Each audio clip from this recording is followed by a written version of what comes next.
समेटा और चल दिया। बस यही मनुष्य का जीवन है। घर परिवार की दुकान को हमने खूब सुंदर जमा के रखा है। बहू है, बेटा है, नाती है, पंती है, पोता है, बहुत जोरदार दुकान जमी हुई है। अब दुकान जम तो गई, माल भी खूब खप गया, माल भी खूब बिका। तुम जो कमा कर लाए, बेटे ने लिया, बहू ने लिया, पत्नी ने लिया, रिश्तेदारों ने लिया, नातेदारों ने लिया, कुटुंबियों ने लिया, सबने लिया। आखिरी में फिर क्या हुआ कि बाजार वापस बंद हुआ और कंधे पर लेकर चल दिए। फिर निवेदन करूंगा, तुम दुकान पर बैठकर व्यापार में, व्यवसाय में, नौकरी में, तुम दुकान में जितना बैठकर कमा रहे हो उसका भोग तुम्हारी पत्नी, तुम्हारे बच्चे, बहुएं, पोता पोती, रिश्तेदार, कुटुंबी सब भोगेंगे। पर तुमने जिस तरह से कमाया है उसका भोग तुम्हें अकेले ही भोगना पड़ेगा, कोई दूसरा नहीं भोगेगा।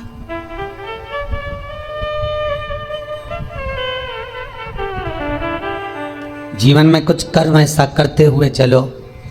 पत्नी कहे जब तुम 2 अगरबत्ती लगाओ, पत्नी कहे जब तुम मंदिर जाओ, उससे अच्छा पहला फर्ज तुम्हारा होना चाहिए, क्योंकि कमाई तुम कर रहे हो। दुकान पर बैठकर झूठ, छल, बेईमानी, प्रपंच, कपट सब काम तुम कर रहे हो। पत्नी ने एक बार भी नहीं बोला कि तुम छल करना, कि बेईमानी करना, कि कपट करना। उसने तो केवल शादी के समय पर 7 भावर ली थी, तब पंडित जी ने खिलवा दिया था। पत्नी के 7 वचन में से एक वचन था कि मैं तुम्हारे साथ ब्याह कर जा रही हूं तो मेरा भरण पोषण तुम्हें करना है। पर इतनी सी बात थी। उसके बाद पत्नी ने एक बार भी नहीं कहा कि तुम ढेर सारा कमा कर लेकर आओ। बच्चे कभी नहीं कहते कि पिताजी आप हमारे लिए झूठ बोलो, कपट करो, छल करो, बेईमानी करो। बच्चे कभी नहीं कहेंगे, ना पत्नी कहेगी।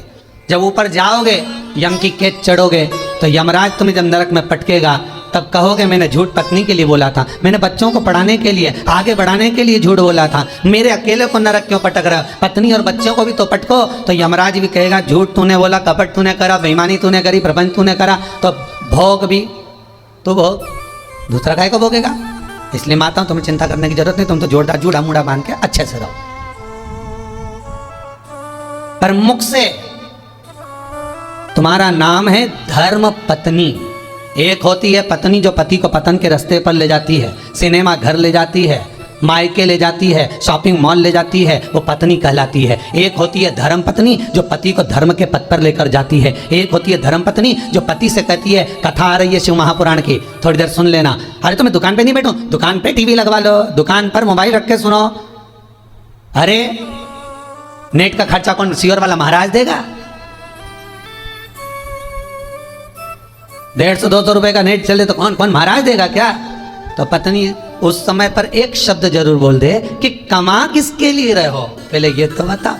घर में रोटी का डब्बा लगाया रह जाता है, पत्नी फोन कर करके रह जाती है, आ जाओ भोजन तैयार है, आ जाओ। ग्राहक ऐसे टूट पड़ रहे कि 1 मिनट तो खाना खाने की फुर्सत नहीं। और बच्चा टिफिन लेके आ गया तो टिफिन 2 घंटे तक रखा दिया, ठंडा हो गया, सारा की सारा बेकार हो गया।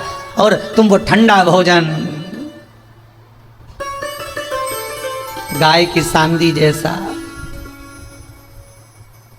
बस खा रहे। ऊपर से दुकानदार फिर ग्राहक बोल रहे सेठ जी मुंह में रोटी।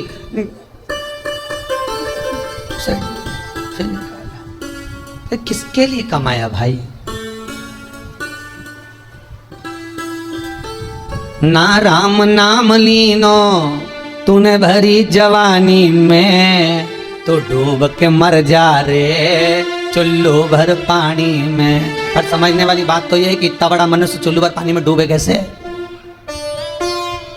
इतना बड़ा मानव चुल्लू भर पानी में डूब के मरेगा तो मरेगा कैसे? ये सोचने वाली बात है। तो उसमें भी शास्त्र में वर्णन किया, जो मनुष्य भगवान का भजन नहीं करता, जो मनुष्य भगवत स्मरण नहीं करता, जो मनुष्य भगवत कीर्तन नहीं करता, जो मनुष्य कभी स्मरण नहीं करता, वो कीड़े की तरह जन्म लेता है और कीड़ा चुल्लू भर पानी में डूबकर मर सकता। धर्म पत्नी का फर्ज है, पति अगर कमा कर तुम्हें ला कर देता है तो तुम्हें चाहिए कि पति से कहो चलो दान करिए, चलो पुण्य करिए, चलो कथा सुनिए, संकीर्तन करिए। ये धर्म पत्नी का फर्ज है।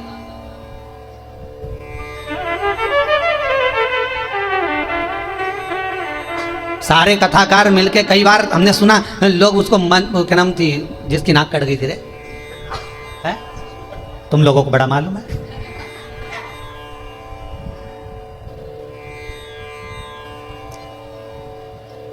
मतलब इतनी फेमस है वो।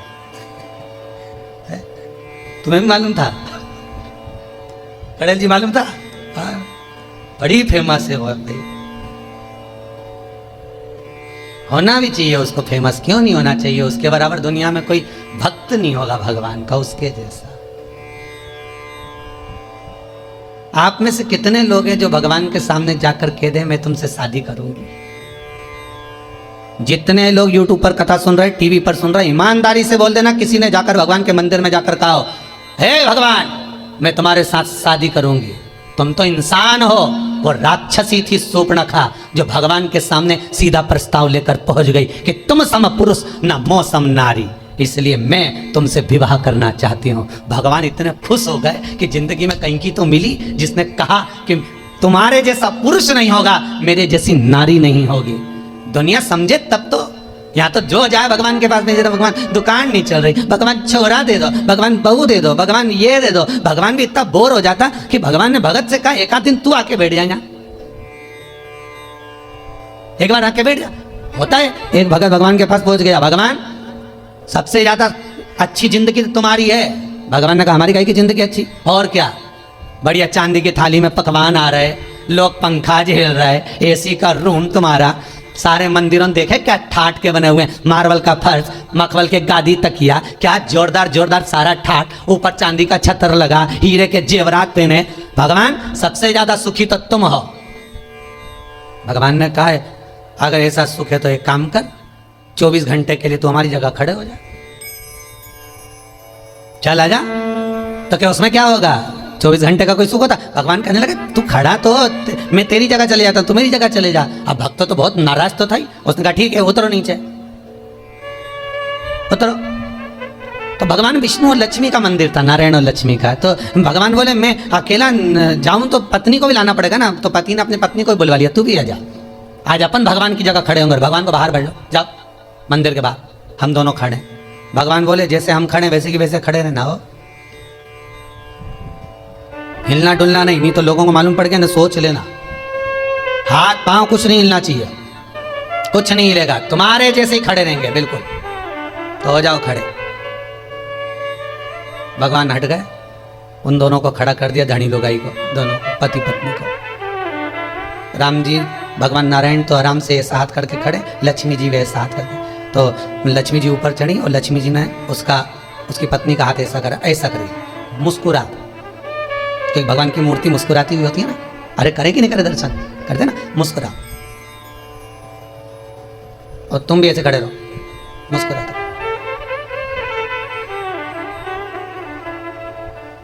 इतना छोटा सा तो काम, एसी का भी तो रूम है, अरे खाने को भी तो चांदी की थाली में सब मिलेगा।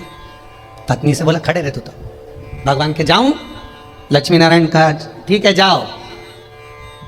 अब कब आऊं? भगवान बोले, तो वो बोला अभी हम सारा सुख भोग लें फिर आना आराम से। हाँ ठीक है, कल आ जाऊं कि आज ही आऊं? नहीं तुम तो शाम तक वापिस आ जाना। हम भगवान वहां तक गए तो इन्होंने मुंह फिर उतार लिया। लक्ष्मी जी बोली मुस्कुराओ, फिर मुस्कुरा। अब सब भगत दर्शन के लिए आने लगे भगवान के। ये दोनों मूर्ति ऐसे खड़े, कोई के मेरी बहू ऐसी, कोई के मेरा बेटा ऐसा, कोई के धंधा पानी नहीं चले, नीचे से चीटा चढ़ गया।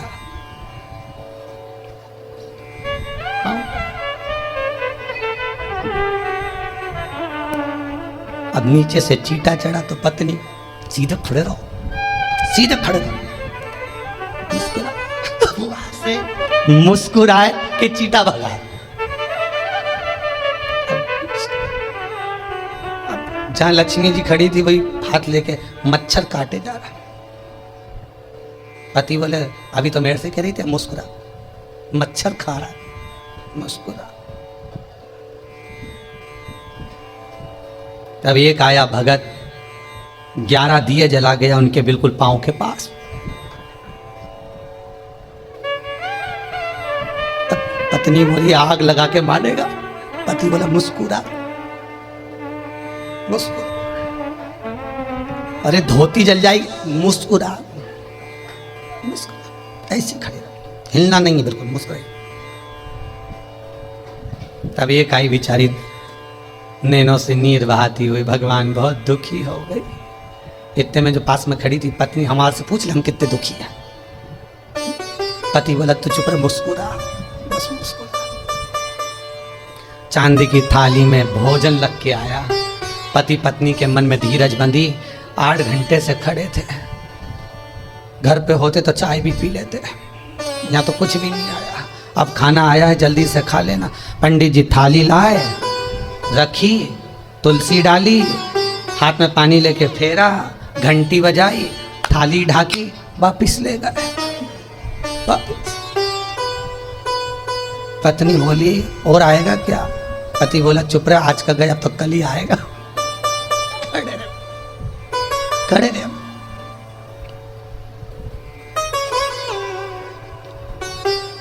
शाम के समय भगवान नारायण और लक्ष्मी आ गए। क्यों भैया, सुख में तो हो, क्या आग लगे बस सुख का ना, तुम तो तुम्हारी जगह खड़े हो जाओ, हम तो हमारे अच्छे, तुम वहीं आ जाओ वापिस। जल भगवान बोले हम तो नहीं आ रहा, तुम ही खड़े रहो, कि हमारे बाप की सौगंध है, हम दूसरी बार भगवान नहीं बनेंगे, तुम तो खड़े हो जाओ।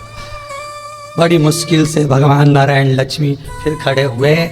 हमें लगता है सामने वाला व्यक्ति बहुत सुखी है, पर उसकी जगह पर जब हम बैठते हैं तब मालूम पड़ता है कि दुख जीवन में कितना बड़ा है। जीवन में दुख कितना है वो समझना। पकड़ कर हाथ जो तेरा, कहे तू लाडला छोरा, अभी सब साथ हैं तेरे, आगे होने को धोखा है। हरि भजलो हरि भजलो, हरि भजने का मौका है। हमें अपने कुटुंबी, रिश्तेदार, नातेदार जितने भी हमें अपने लगते हैं, ये कोई अपना नहीं, केवल एक लुटेरा है। कितना सुंदर लिखा है। अगर आप लोग कभी गया जी गए होगे पिंडदान करने के लिए, तो गया जी के रेलवे स्टेशन पर एक बड़ा बोर्ड लगा हुआ है कि दुनिया के सबसे बड़े लुटेरे, चोटे घर के लोग ही होते हैं। एक आपकी श्वासें चुरा रहा है, एक आपका समय चुरा रहा है, एक आपका धन चुरा रहा है, एक आपकी संपदा चुरा रहा है। उस रेलवे स्टेशन पर लिखा है कि सबसे बड़े लुटेरे चोटे अपने ही होते हैं, और नीचे लिखा है सावधान रहिए। किससे सावधान रहे? अर्थात जो लूटने में लगे हुए हैं। कोई कहता पापा जी पापा जी पापा जी कहकर उनका सारा समय खा रहे हैं, मम्मी जी कर कर उसका सारा समय ले लिया, सब कुछ तो समाप्त हो गया। वो चरित्र कितना सुंदर है साहब, कि एक व्यक्ति के घर में शादी थी, बहुत गरीब बड़ा व्यक्ति है, इतना गरीब व्यक्ति, इतना गरीब, और उसके घर में बेटी को ब्याह, धन कुछ नहीं। लड़के वालों से कह दिया सा मैं बहुत गरीब बड़ा हूं, मेरे यहाँ कुछ भी नहीं है। तो क्या बारात आएगी तो उसको कुछ तो दे सकते हो, हमें रकम मत दो, दहेज मत दो, पर कोई आएगा तो उसको कुछ तो दोगे ना खाने को। तो क्या साहब मेरे पास में केवल थोड़ी सी शक्कर ले आऊँगा, नुक्ति बनवा दूंगा, खोपरा पाक बनवा दूंगा, खिला दूंगा।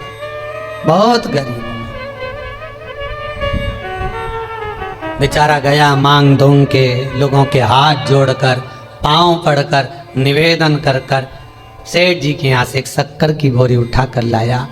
घर में लाकर पत्नी से कहा ये शक्कर की बोरी रखी है, बेटी की शादी के लिए रखी है, हाथ ना लगाना, कोने में रख दिया है। हलवाई से बात कर कर आया हूँ, हलवाई कह रहा था मैं आ जाऊँगा बना दूंगा, अपने पास घी नहीं है, पर हलवाई बहुत अच्छा था, वो कह रहा था मैं ले आऊँगा, तुम बहुत गरीब पड़े हो। शक्कर की बोरी रखी है, ध्यान रखना। शादी की तैयारी में लग गए सब। 2 दिन बाद बारात आना है।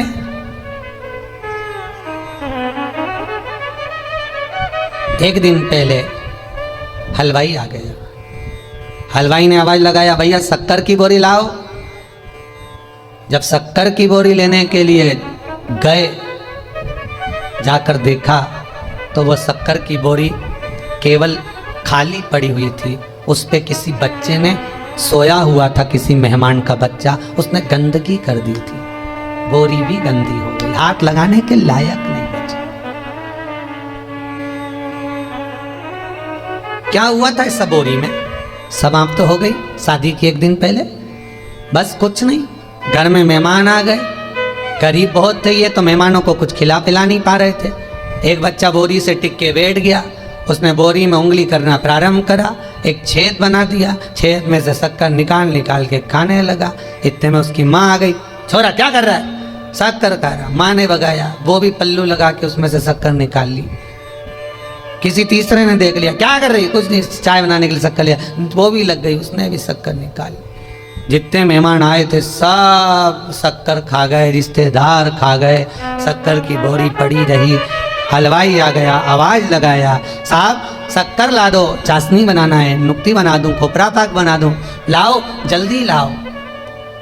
अंदर गया तो शक्कर की बोरी तो खाली पड़ी है। आवाज लगाया पत्नी को, सुनती हो? पत्नी दौड़ के आई, क्या हुआ स्वामी, शक्कर की बोरी कहाँ है? पत्नी बोली ये कहीं है। अरे शक्कर की बोरी कहाँ है? तो क्या ये है? तो मैं शक्कर की बोरी पूछ रहा हूं, तो ये क्या नमक की है? तो शक्कर की बोरी कहाँ है? तो ये शक्कर की बोरी की शक्कर कहाँ गई? पत्नी बोले मुझे क्या मालूम कहाँ गई, सब समाप्त हो गई। अब लेकर वो बोरी को गया, हलवाई से कहा भैया अब तो कुछ है नहीं इस बोरी में, झड़ा दी। बहुत गंदी हो गई थी बाहर। आखिरी में उसमें गंदी इतनी हो गई थी कि आग लगाना पड़ी। तो आग लगाते भी झड़ा के देख रहे हैं कि थोड़ी बहुत शक्कर निकल जाए तो चाशनी बन जाए, नुक्ती बन जाए, और कुछ नहीं बन पाया। तब धड़धड़ाता हुआ बारात आ गई और बारात दरवाजे पर आई तो रो रहा था। क्यों? क्योंकि खिलाने के लिए, देने के लिए कुछ भी नहीं बचा था। खूब रोया, तड़पा। ये शक्कर की बोरी और किसी व्यक्ति की कथा नहीं, ये अपनी है। ये शक्कर की बोरी है, ये शरीर। जैसे बोरी पेक लेकर आए थे उसी समय, जन्म के समय पर ये बोरी पूरी बंद की बंद आई थी। आंख नहीं खुली थी, कर्ण नहीं खुले थे, मुख नहीं खुला था, संपूर्ण बोरी बंद की बंद आई थी, ये संपूर्ण बोरी। फिर हॉस्पिटल में किसी ने इसमें छेकड़ा कर दिया, डॉक्टर सिस्टर ने धक मारी, छेकड़ा हो गया। सबने शक्कर खाना प्रारंभ कर दी, मेरा लल्ला, मेरा कल्ला, मेरा बल्ला, सब शक्कर खा गए धीरे धीरे धीरे धीरे। और आखिरी समय तक, अंतिम समय जब आ गया, 70-80 साल 90 साल हो गए, शक्कर की बोरी जब पूरी खत्म हो गई, श्वास दुनिया के लोगों ने, रिश्तेदारों ने सब काम में लगा के लेकर शक्कर समाप्त कर दी। श्वास जब शरीर से चली गई, शक्कर की बोरी खाली पड़ी हुई है, कोई हाथ नहीं लगा रहा उस शरीर को, वो मर चुका है। यमराज आएगा धड़धड़ाता हुआ बारात लेकर, स्वागत के लिए क्या रखोगे? शक्कर की बोरी पड़ी है। और बचा था तो आग लगाई तो उसमें भी शक्कर के दाने ढूंढ रहे हैं। तीसरे के दिन जाके 2-4 अस्थियां ढूंढ रहे हैं कि इससे नुक्ती बनाए कि खोपरा पाक बनाए। करें क्या?